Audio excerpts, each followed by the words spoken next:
A Alemanha, que após uma tardia unificação conseguiu formar a maior potência da Europa continental. O mais poderoso exército terrestre na época não foi capaz de resistir à marinha quantidade de recursos dos aliados. O país foi jogado no fundo do poço no Tratado de Versalhes. 20 anos mais tarde, emergiu novamente com uma potência autoritária e agressiva, mas que mesmo com grandes sucessos, foi derrotada novamente pelos seus antigos inimigos. Mas e se fosse diferente? E se tudo acontecesse de forma perfeita para eles? É isso que você vai ver nessa linha do tempo. Se inscreva no canal e vamos para o vídeo.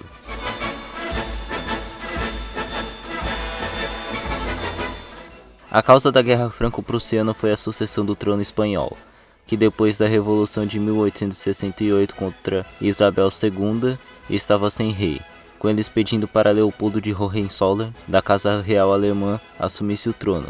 Isso seria péssimo para a França, já que eles estariam cercados. Mas era exatamente isso que o chanceler de ferro Bismarck queria. Os seus planos de unificação envolviam uma guerra direta contra a França, mas Guilherme I e o próprio Leopoldo estavam com um pé atrás. Mas Bismarck poderia persuadir o futuro Kaiser, dizendo que a guerra seria inevitável de qualquer forma, e que o melhor seria garantir a influência na Espanha. Então os líderes prussianos estariam empenhados em fazer com que esse plano funcionasse, com Leopoldo aceitando a proposta. A Prússia acaba de ganhar um grande aliado, mas isso não mudaria em nada a guerra franco-prussiana, já que a Espanha estaria se estabilizando. O exército prussiano rapidamente chega em Paris, humilhando Napoleão III. Em uma tacada só eles conseguem unificar a Alemanha e assegurar a influência na Espanha, que seria essencial para pressionar a França nas décadas seguintes. Outra mudança será a sobrevivência do Reino Unido dos Países Baixos. A Revolução Belga poderia ter sido evitada caso o governo holandês não subjugasse os belgas, mas sim fizesse um Reino Unido autêntico. Coisas como tentativas de forçar a língua neerlandesa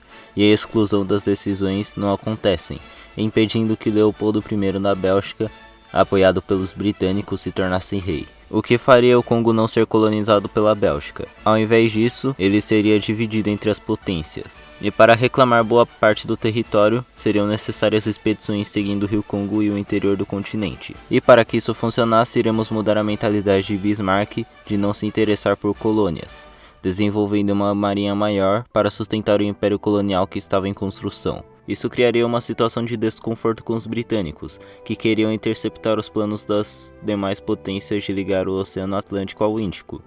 Ainda na África, os franceses tomam a decisão de desafiar os interesses britânicos no Sudão para ligar as colônias do Saara ao Djibouti, gerando uma crise entre as duas potências. E isso, além de ofuscar os interesses alemães no Congo, atrapalharia a melhoria das relações entre os ingleses e franceses. E sem as relações anglo-francesas, os franceses teriam que ceder o Marrocos para os alemães com o apoio da Espanha. Sendo assim, por causa do maior foco alemão em adquirir colônias e pela desunião dos franceses e ingleses, o Kaiser consegue uma enorme extensão da África, garantindo muitos recursos para a indústria alemã, que cresceria ainda mais do que na nossa realidade por causa disso. Os britânicos, vendo que a Alemanha se tornou uma grande potência de forma assustadoramente rápida, forçariam uma aliança com a França, mas seria tarde demais. Os alemães já estariam muito bem consolidados.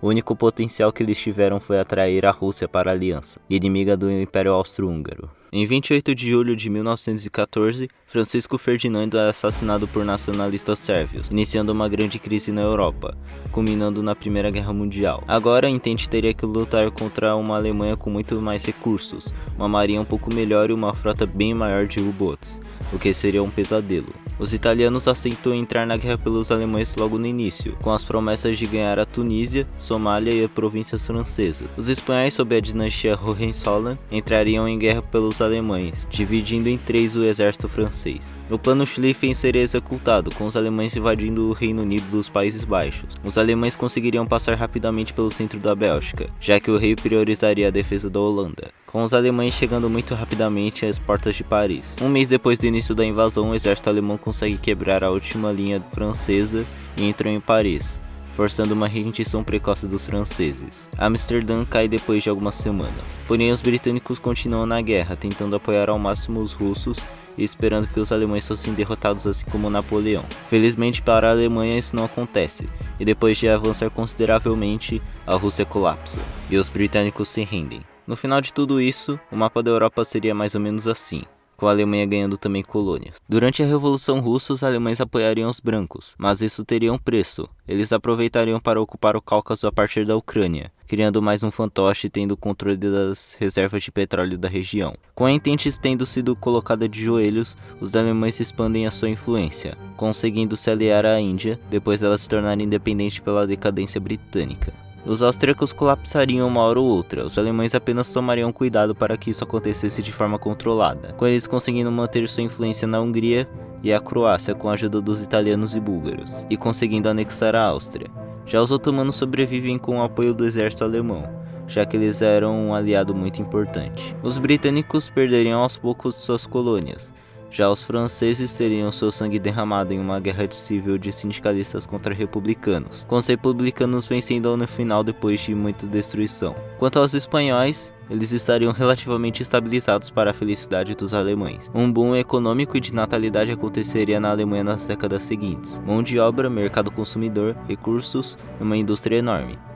Projetos de germanização no leste europeu seriam postos em prática, como a faixa polonesa, o Ducado Báltico e a Crimeia, com essas regiões sendo lentamente incorporadas durante o tempo. Os brancos, depois de vencerem a sangrenta guerra civil, se tornam uma república agrária extremamente instável, com divisões entre os antigos aliados e movimentos de independência apoiados pelos alemães por debaixo dos panos. Os franceses estariam com uma economia destruída depois de uma guerra civil e pesadas dívidas. A população elege um governo nacionalista populista, que para de pagar as dívidas aos alemães. Porém, isso causaria uma intervenção alemã, uma rápida invasão da Alemanha à França, que seria dominada em semanas, dada a superioridade alemã. Os britânicos e russos estariam muito enfraquecidos, então a França é desmembrada pela Alemanha, na Ocitânia e na Bretanha, e criando uma zona ocupada na Borgonha. Com a economia alemã sempre crescendo, os povos do leste europeu estando relativamente calmos, apenas a Rússia para se preocupar no continente, os britânicos extremamente enfraquecidos, eles conseguiriam manter o maior exército e marinha do mundo. A crise de 29 seria devastadora para os americanos. Nenhum dos empréstimos e ajudas militares foram pagas pelos aliados, e o mercado consumidor americano seria dominado pela Alemanha, causando uma crise de superprodução e deflação. Um terço da economia seria perdida. E sem uma grande guerra para reativar as indústrias, os Estados Unidos seria estagnado e isolacionista.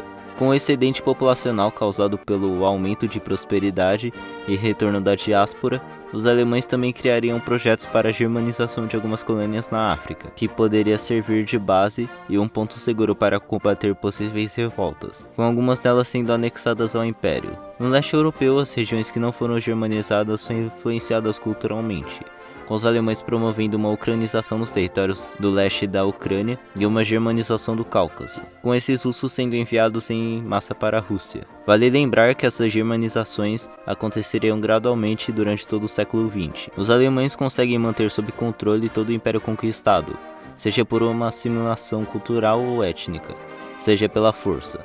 Alemão é a cultura franca do mundo, ninguém é capaz de desafiar o Kaiser, e o Império Alemão durará 1000 anos.